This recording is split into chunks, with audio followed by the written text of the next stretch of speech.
Hi folks, welcome back to Geekszilla. I'm Gofur and I'm going to go over a wee bit about my backstory in the hobby.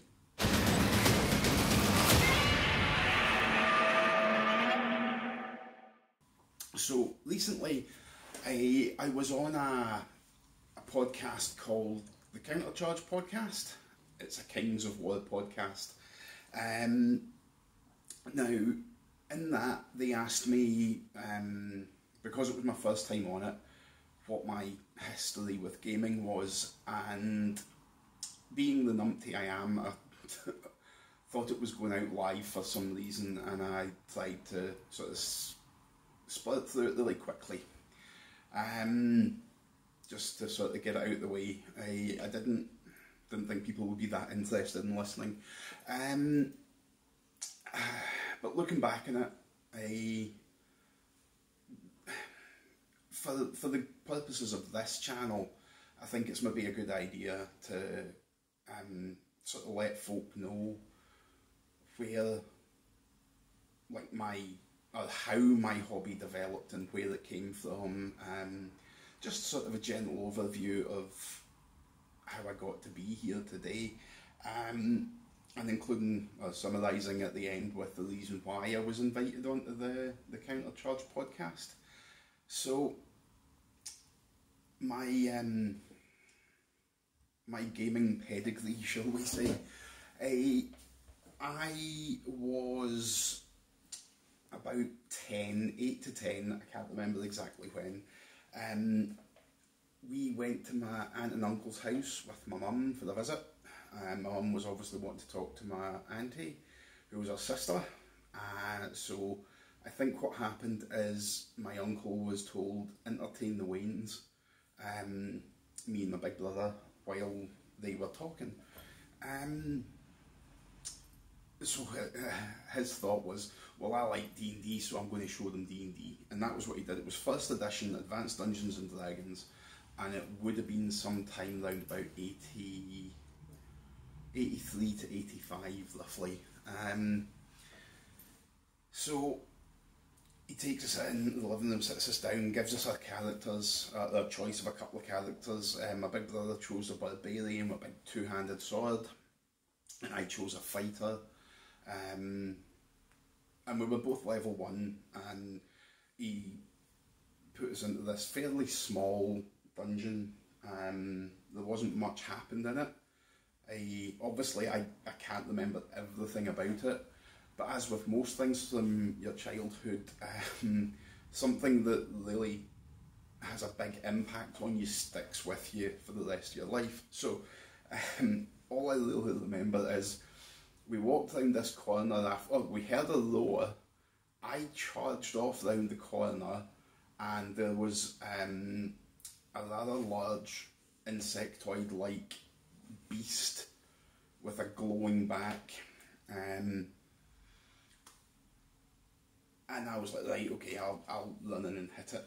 It missed, and it bit me, and it did. I believe it was about 10 points of damage, which left me with 1 hit point. I remember that very distinctly. I was left on 1 hit point. At which point my brother, who had been trying to think of a bit more tactical way of doing stuff, and I acted like the barbarian instead of him, he comes round the corner to help out, sees what's happened, jumps in the creature's back and drives his sword into it. At which point his sword melted as it was going in. I want to know why he didn't burn his feet, but I'll never be able to find out now. So his sword melted as it was sticking in the back of this beastie.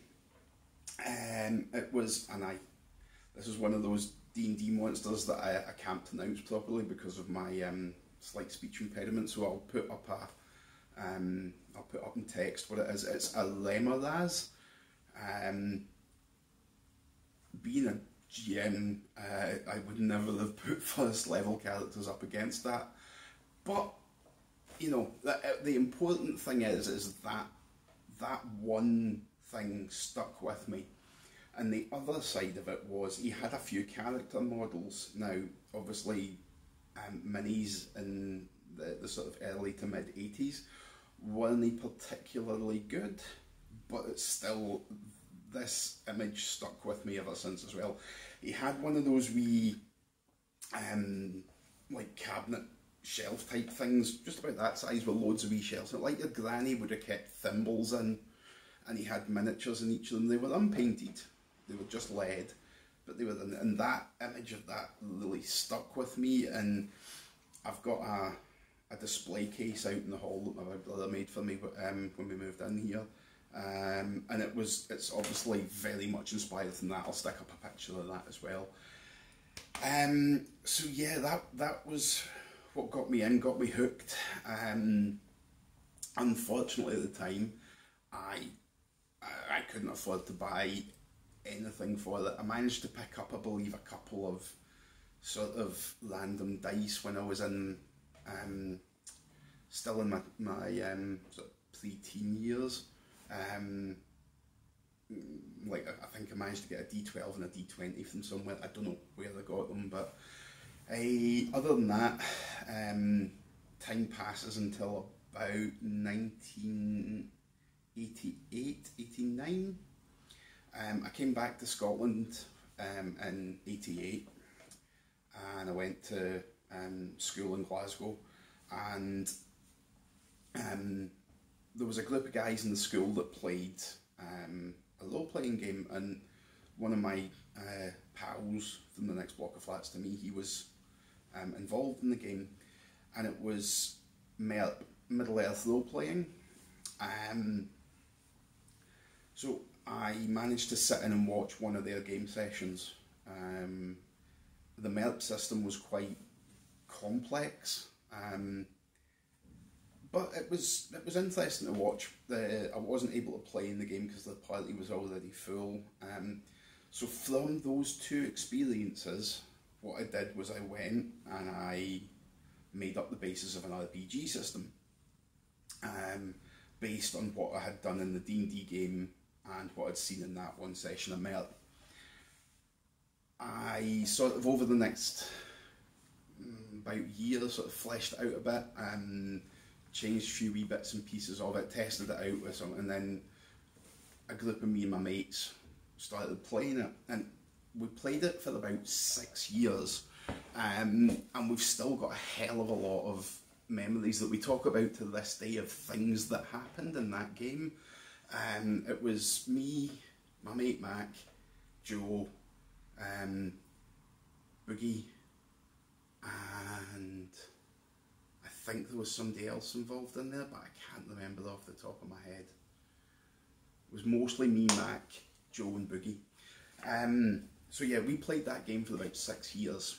During the same time when we were playing that, I got Hero Quest, the MB game that was sort of backed up by GW, for Christmas one year, and we played that a fair wee bit, but got bored of it quite quickly because it was just a bit basic. You know, every monster had one hit point. It was easy to win as the heroes. There was really no chance as the GM. Shortly afterwards, saved up and bought Advanced Hero Quest after sort of going into GW, getting hooked in by Hero Quest and going into the store and seeing what was there. Got a demo of Advanced Hero Quest just as it came out. So that was sort of the entry into the miniature side of things. I was intrigued by Warhammer Fantasy Battle. I absolutely loved the idea of it. Unfortunately, again, at that sort of age group and that point in my life, I couldn't afford to get into it. I would have loved to. I loved seeing all the blocks of formations and the miniatures, and I got a copy of the rule book. I think it was 2nd edition, and it had all the options. You bought a unit by buying X amount of troops. Then you bought the weapons and the armour, and it was nice and in depth and RPG-ish, and it was pretty damn good. But I couldn't afford an army.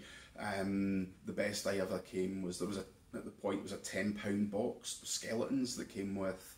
I'm fairly sure it was 30 skeletons, 2 chariots, and there was something else, and I think there was maybe 5 cavalry in it or something as well.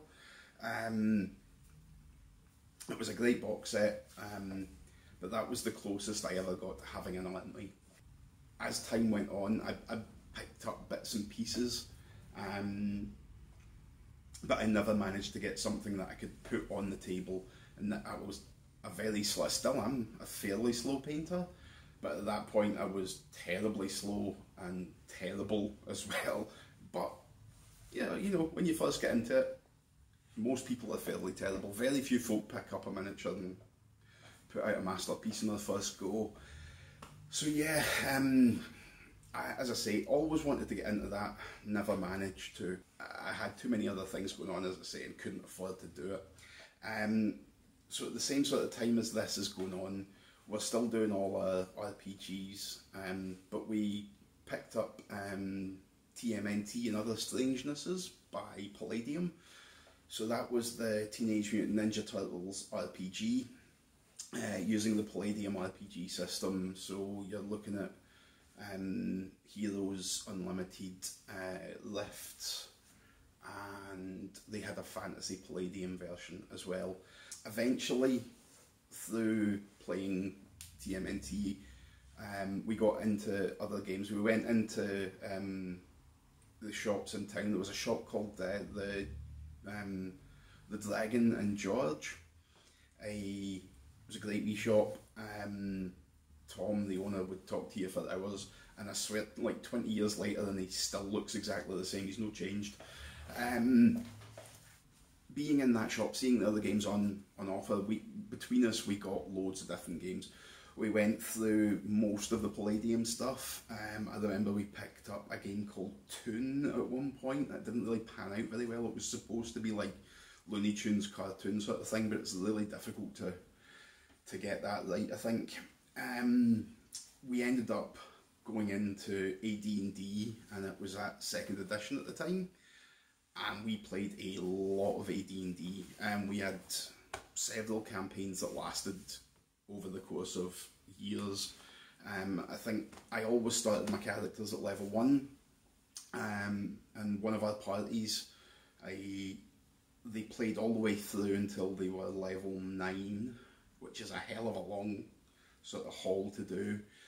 They went to Mythrana, they survived it, they came out, and on the way out, I'll never be forgiven for this, there was an encounter with a beholder, and Max Ranger failed on a couple of saving throws that I thought he wouldn't, and there wasn't really any way I could fluff it. So we ended up disintegrated, and I'm not a big fan of killing people off, or killing characters off I should say, just in case people get the wrong idea about me. I'm not a big fan of killing off characters unless they particularly do something worthy of it, you know, like something really, really stupid. There's a 25-foot chasm, I'm going to try and jump across it. You know, even at that, you give them a slight chance of, you know, feather fall or something. Anyway, I digress. Yeah, so we played D&D for a hell of a long time as well. In fact, I've still got about maybe a third of the AD&D stuff that I used to have. I was going to try and run the game again recently, but it's getting incredibly more difficult to sort of put a party together and get people who are going to be able to turn up. So yeah, the RPG stuff has sort of drifted away. I am, however, looking forward to something that's coming up fairly soon.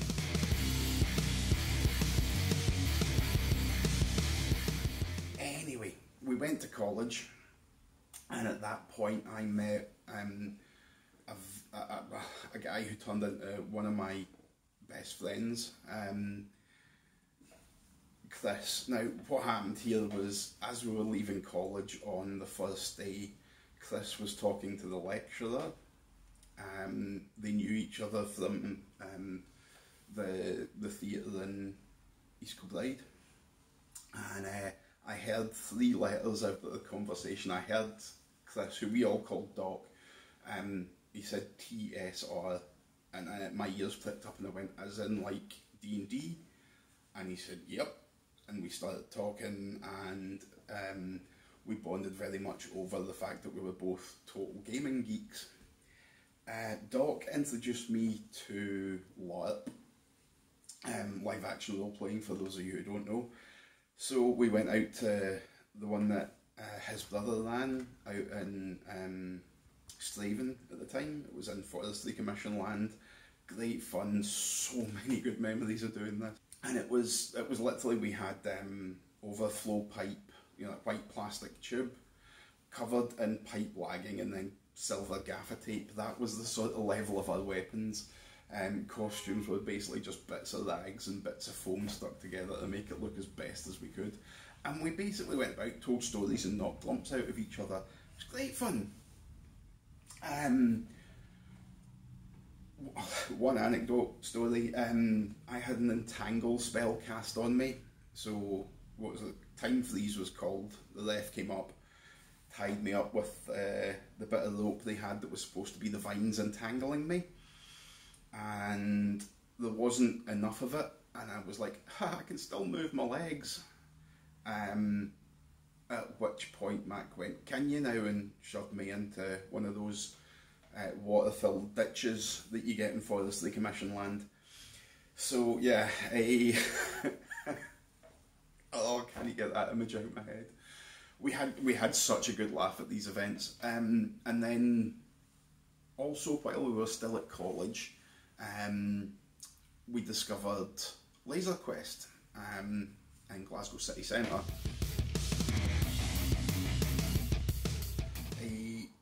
And through going to Laser Quest, it's funny how these things all sort of intertwine along the way. Going to Laser Quest in Marines, we met a guy called Danny who was at Glasgow Uni, and a guy called Russell, I think was at Glasgow Uni at the time as well, or had been at Glasgow Uni. And they told us about the Cuckoo's Nest, which was the university-run LARP society. It's still going today. It's the longest running LARP in Scotland. So yeah, we went to that, and Danny also told us about a thing called The Gathering, which sounded phenomenal when he first told us about it. And we went down, I think 94 was the first year I went to The Gathering. It was the Lothian, it still is the Lothian Trust, it's still running. And I went to The Gathering every year for 19 years straight. I got ill and couldn't make it to the one that would have been my 20th. But yeah, everything was... It was all awesome. We had a great time. Over the years, obviously, I've become a little bit more older and jaded. I'm a bit more salty. My enthusiasm doesn't quite run to the same levels it used to. I'm a non-combat sort of character now. I mean, I don't care, I'll still take a hit. But when you're standing there with a crutch, most people won't fight you. Even though all they need to do is sort of touch me and I fall down, they just sort of back off. But yeah, yeah. So we went to the Gathering in '94. We were with the Wolves, a faction that was based around sort of Vikings and Nordic type stuff. But I think after a couple of years, we didn't really click with that many of the folk down there. And if we'd stayed there, I think we would have stopped going fairly shortly afterwards. I think that like 96 might have been our last year. I went to a moot by myself. It was the first time I went to an event myself. It was horrendous travel. I travelled for 24 hours straight on buses. I had a several hour layover in Birmingham bus station and things like that. But yeah, it was 24 hours it took me to get there. And I was absolutely exhausted. And there was something in the field. It was the rugby club in Ashby de la Zouch.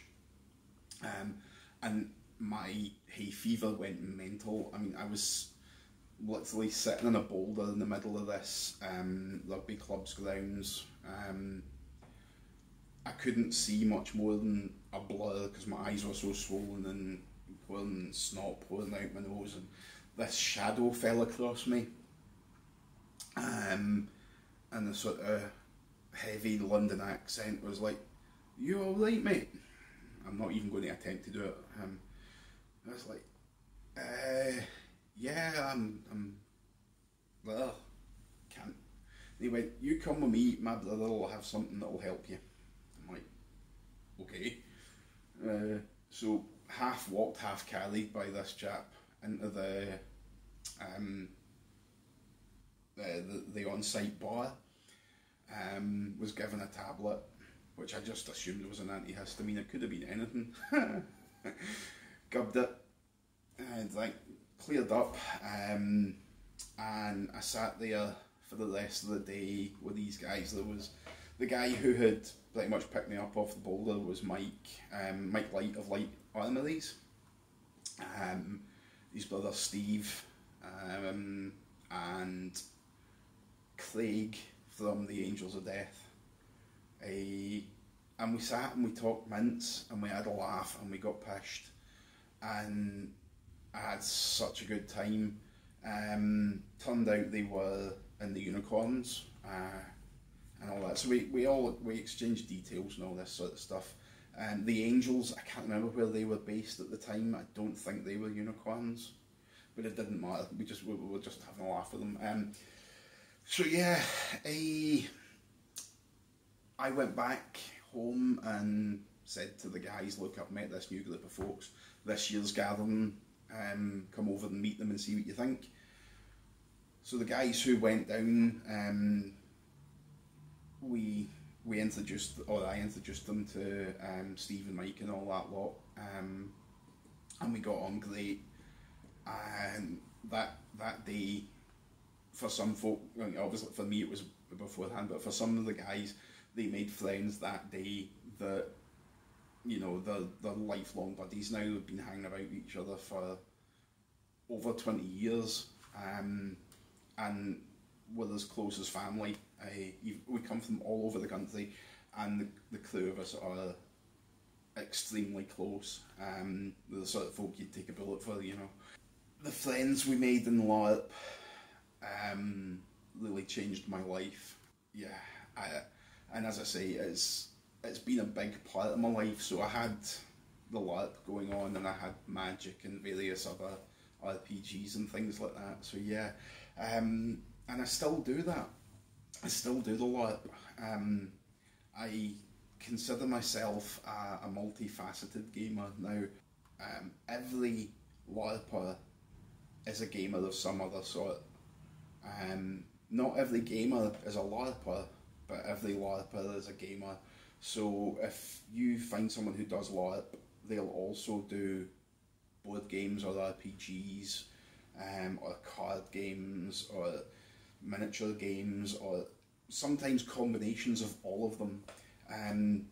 As I said, I think you can find people who solely do card games or solely do board games, but that's the overarching thing of LARP, is that everyone does something else in the gaming community as well. So yeah, it's been a very big part of my life and shaped a lot of my my concepts and stuff.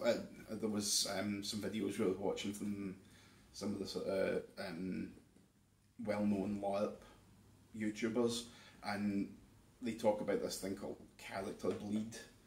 So like part of you going into your character and part of your character going into you. That has happened. It's happened quite a lot. I mean, we've got memories of things that happened that were so emotional that they stick in your head, and just thinking back to them can still bring a tear to your eyes. One of our mates, Jamie, did an amazing album called Hit and Missed, and it's all about songs, or the songs are all about things that we did when we were in the Unicorns. It's not just our group, he's done songs about other groups as well, but it's a great wee album. I'll put a link to that down below as well if you're interested in having a wee look. Again, it's one of those things, it's stories about us, so we've obviously got an emotional attachment to them. But the songs are great anyway, so go check them out. Now, Laser Quest was one of the, I think it was probably the best Laser Quest that has ever existed. The bases and the places you learn about the arenas weren't anything special.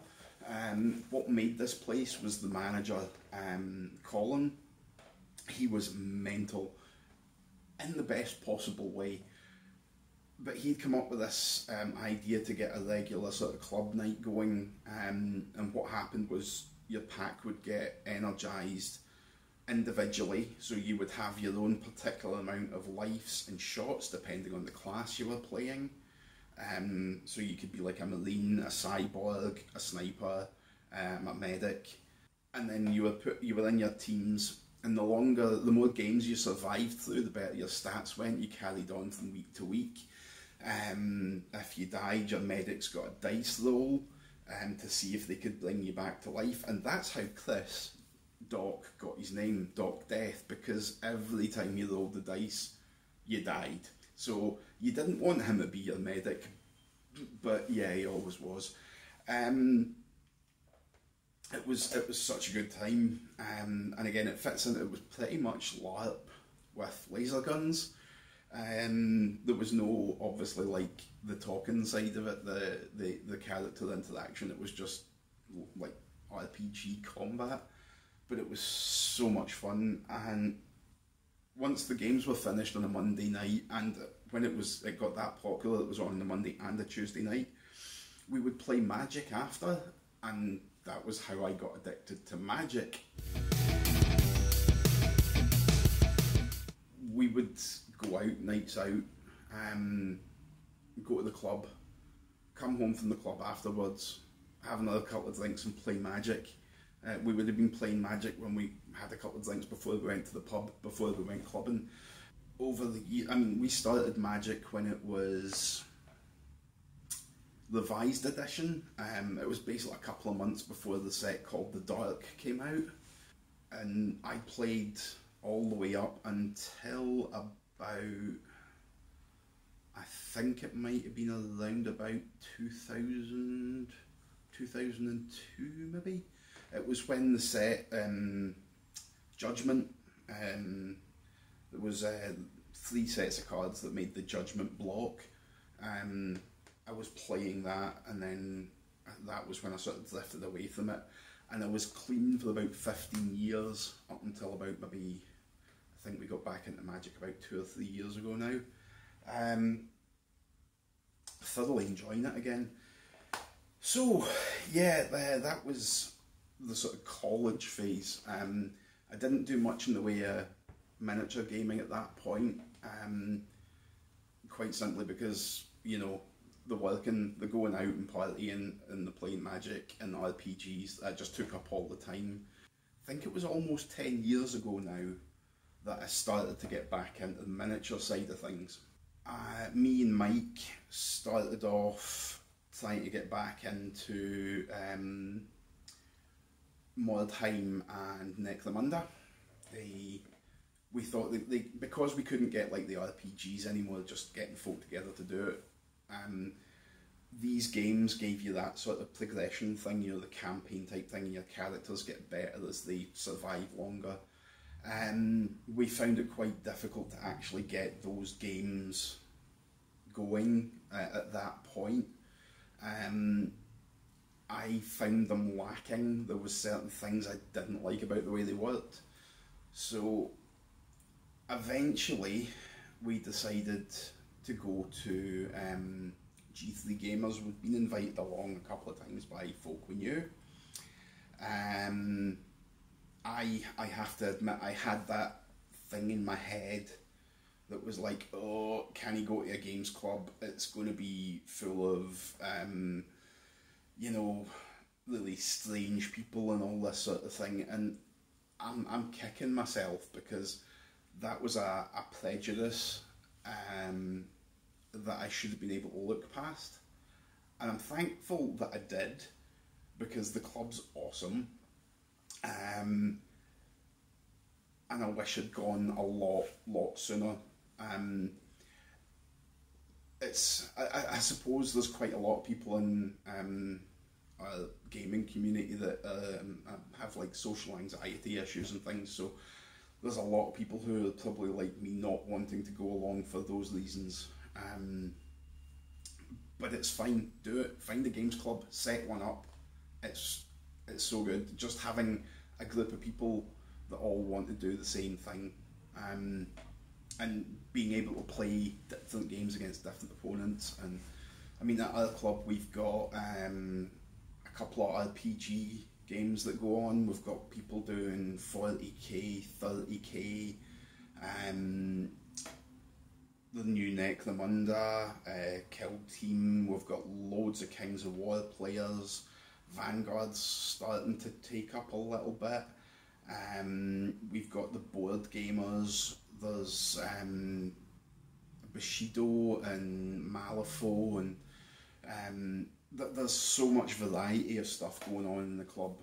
X-Wing Armada. There's just, if you want to play a game, the options are there for pretty much everything. So as I say, yeah, I wish I'd done it sooner. So yeah, having been going to the club for a while, I was starting to get that thing back in my head of, I'd love to play Fantasy Battle. But the thing stopping me was, I can't be bothered painting that many miniatures, and spending hours to set them all up on the trays and move them around the table, and then like the gameplay didn't seem to last very long when I saw people playing it. I mean, there seemed to be quite a few of what I would call like Death Star units, and I obviously heard the term bandied about of Hero Hammer, and the idea of spending that amount of time to set up a game that didn't play for very long and didn't look like it did what I wanted, that I decided, I was like, nah, I'm too old for that, and I'll just stick to the skirmish games, and, you know, like 10 or 12 miniatures, and that's it. But it wasn't really fulfilling what I wanted from gaming. And then Cow 2nd edition happened. I saw it on Kickstarter. I couldn't afford to back it. And it just so happened at that point that Warhammer Fantasy changed into Age of Sigmar. So the entire sort of structure of the game changed from being unit-based to being more skirmish game. So we had, there was a massive influx of players into the Kings of War scene at that point. So I as I say, I'd been looking for another game. I read through the rules and I thought, it seems a bit basic.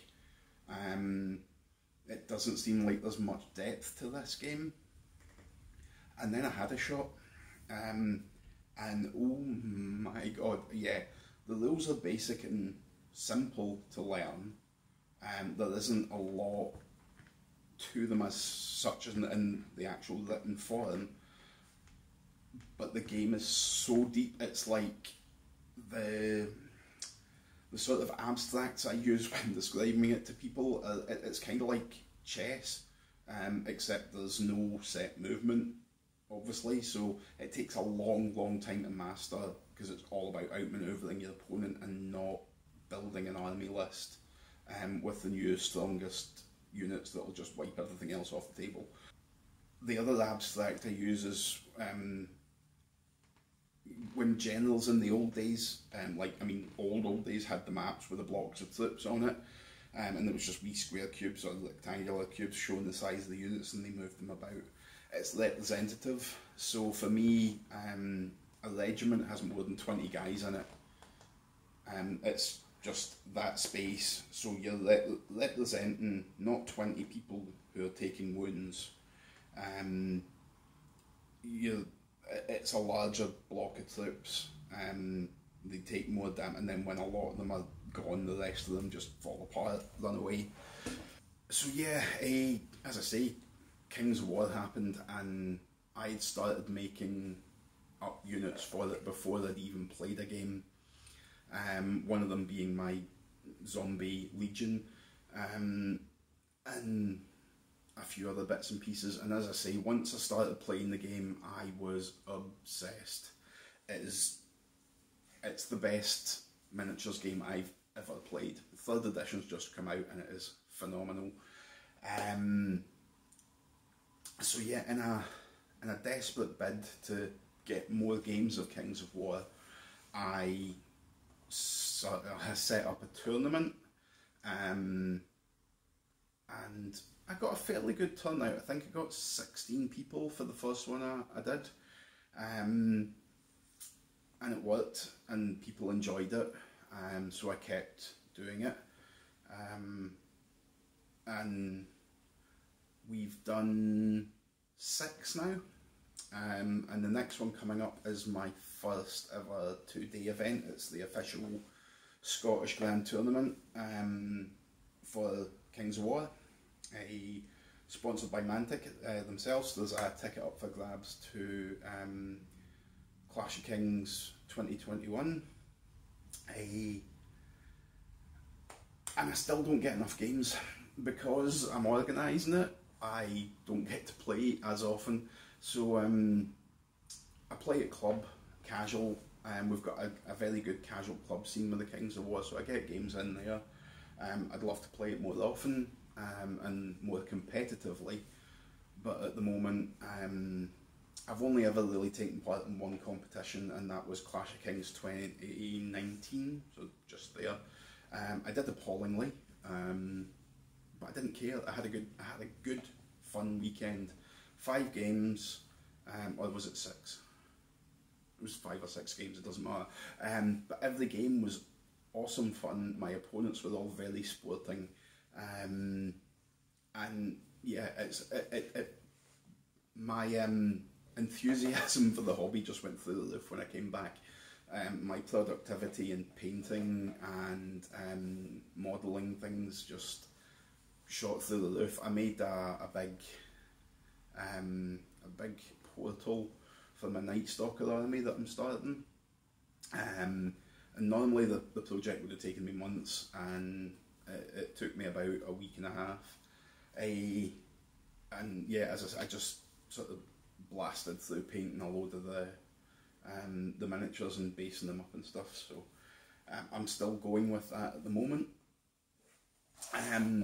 Now, while I was organising the tournaments up here, in England they have the Kings of War Masters, and it's all the organised tournaments that qualify. You put your scores into that, and then obviously the top, it works out the top 16 players get an invite to the Masters to try and become the Kings of War Masters champion.